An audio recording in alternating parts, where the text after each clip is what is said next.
नमस्कार दोस्तों, मैं किशन जांगड़ा। आज हम आपको महाराष्ट्र के सबसे ताजा सर्वे के बारे में बताना चाहते हैं।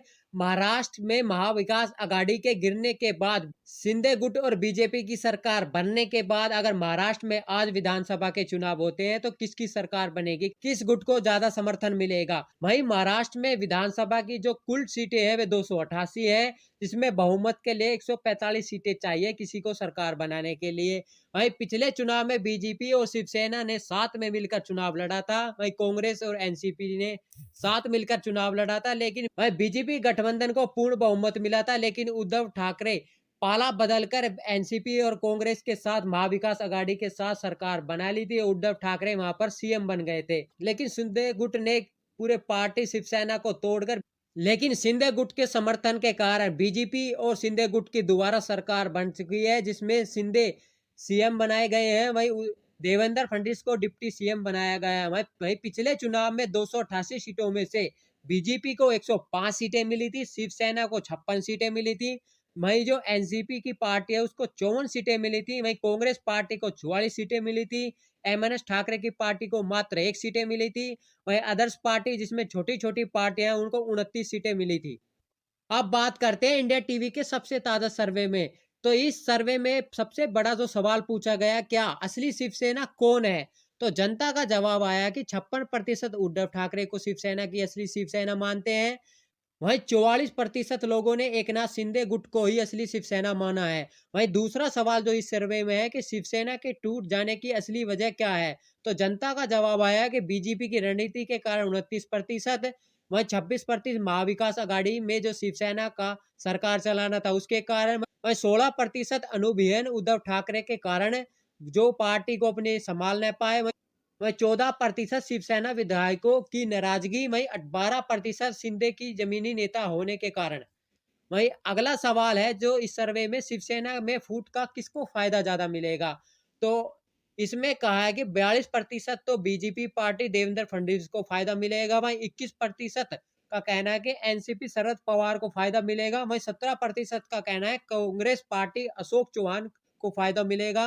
वहीं 14% लोगों का कहना है कि राज ठाकरे पार्टी को फायदा ज्यादा मिलेगा। वहीं एक और सवाल, अगला सवाल कि शिवसेना का भविष्य क्या होगा?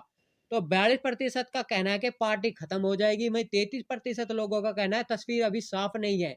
वहीं 21% लोगों का जवाब है कि मजबूत होगी और दोबारा से दमखम से लड़ेगी। वहीं 4% का कहना है कि अभी पता नहीं है। वहीं इस सर्वे में अगला सवाल कि सीएम का पसंदीदा चेहरा कौन है? तो 38.4% लोगों का कहना है देवेंद्र फडणवीस, 11.3% लोगों का कहना है एकनाथ शिंदे, वह 9.2% लोगों का कहना है शरद पवार, 8.6% कांग्रेस के अशोक चौहान को, वह शिवसेना उद्धव ठाकरे को मात्र 8.1% लोगों का ही पसंद माना है। वहीं सर्वे में अगला सवाल है कि आप किसकी सरकार देखना चाहते हैं? तो 52% लोगों ने कहा है बीजेपी और शिंदे गुट की सरकार देखना चाहते हैं। वही 32% लोगों ने कहा है एनसीपी और कांग्रेस की सरकार देखना चाहते हैं। वही 14% लोगों ने कहना है कि अब के जो चुनाव होगा उसमें नया गठबंधन बनेगा। और 2% लोगों का कहना है कि बीजेपी उद्धव ठाकरे फिर से भी गठबंधन कर सकते हैं। वही अगला सवाल यह है कि महाराष्ट्र की जनता किसके नाम पर वोट देना चाहती है? तो 52% लोगों ने कहा है कि नरेंद्र मोदी के नाम पर, 32% लोगों ने कहा शरद पवार के नाम पर, वहीं उद्धव ठाकरे को मात्र 9% और राहुल गांधी के नाम पर 7% लोगों ने हामी भरी है। वहीं आज चुनाव होते हैं तो महाराष्ट्र में 288 विधानसभा सीटों में से किसको कितनी सीटें मिल सकती है? वहीं बीजेपी पार्टी को 288 विधानसभा सीटों में से 134 सीटें मिलती दिख रही है। वह शिंदे गुट को 41 सीटें मिलती दिख रही है। वह एनसीपी पार्टी को 44 सीटें मिलती दिख रही है। वहीं कांग्रेस पार्टी को 38 सीटें मिलती दिख रही है। वहीं उद्धव गुट को 18 सीटें मिलती दिख रही है। अदर्स पार्टी जिनमें छोटी छोटी पार्टियां उनको 13 सीटें मिलती दिख रही है। इसमें सबसे बड़ा नुकसान हो रहा है वह शिवसेना को पार्टी को हो रहा है। वहीं बीजेपी को यहाँ सबसे बड़ा फायदा होता दिख रहा है। बीजेपी को सबसे ज्यादा 34% वोट शेयर मिलता दिख रहा है। वहीं शिंदे गुट को 13% वोट शेयर मिलता दिख रहा है। वहीं एनसीपी की पार्टी को 20% वोट शेयर मिलता दिख रहा है। वहीं कांग्रेस पार्टी को 16% वोट शेयर मिलता दिख रहा है। वहीं शिवसेना गुट को 9% वोट शेयर मिलता दिख रहा है। वहीं अदर्स जिसमें छोटी छोटी पार्टियां उनको 8% वोट शेयर मिलता दिख रहा है। बीजेपी अब अगर आज विधानसभा के चुनाव होते हैं तो बीजेपी और शिंदे गुट दोबारा सत्ता में वापसी करते दिख रहे हैं, महाराष्ट्र में सरकार बनाते दिख रहे हैं। मिलते हैं एक नेक्स्ट टॉपिक में, तब तक के लिए चैनल को लाइक और सब्सक्राइब करना ना भूले। जय हिंद, जय भारत।